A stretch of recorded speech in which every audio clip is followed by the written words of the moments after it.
New members of the Isoko Youth Assembly, IYA, have been inaugurated. Those installed were the President General of the Assembly, Comrade Prince Oleh Matthew, the first Vice President, Comrade Amrede Ogeneruke Smart, the second Vice President, Prince Moses Ogenemaro Anewoka, and the Secretary General, Comrade Charles, amongst others. The inauguration took place on Sunday at the Odia Ologbo Palace Hall at Oleh in Isoko South local government area of Delta State. Robert Nana has the details. Speaking during the inauguration, the Assembly Board of Trustees Chairman, Comrade Paul Agbama, urged the newly sworn-in members to exhibit good qualities, maintain ethical standards, and operate according to the Constitution of the Assembly. He advised them to shun all forms of violence and always resort to dialogue as a veritable tool of conflict resolution. Shun is a legal structure and it is a voice, a platform for all Isoko youth, both in home and diaspora. We're advising them to agitate and dialogue constructively on intellectual capacity. They should go to the multinationals. They should reach out to the governor, reach out to well-meaning Nigerians, especially Isoko people both in home and diaspora, and see how they can liaise with their leaders.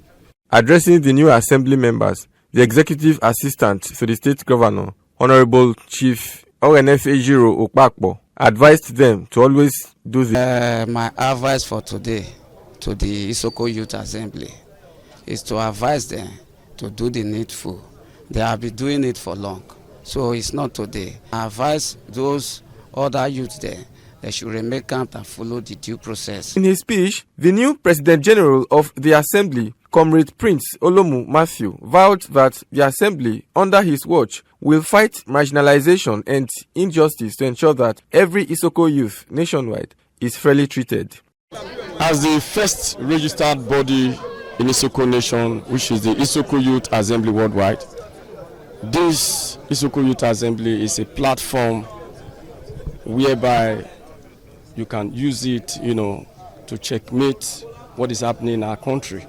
And the marginalization of Isoko Youth Assembly and Isoko Nation, the ongoing issue for decades. Marginalization by the government. He, however, commended Governor Sheriff Oborewori for his outstanding leadership. Nation, the ongoing issue for decades, whereby there are a lot of things whereby the government have not done. We are really shortchanged in every area of Isoko.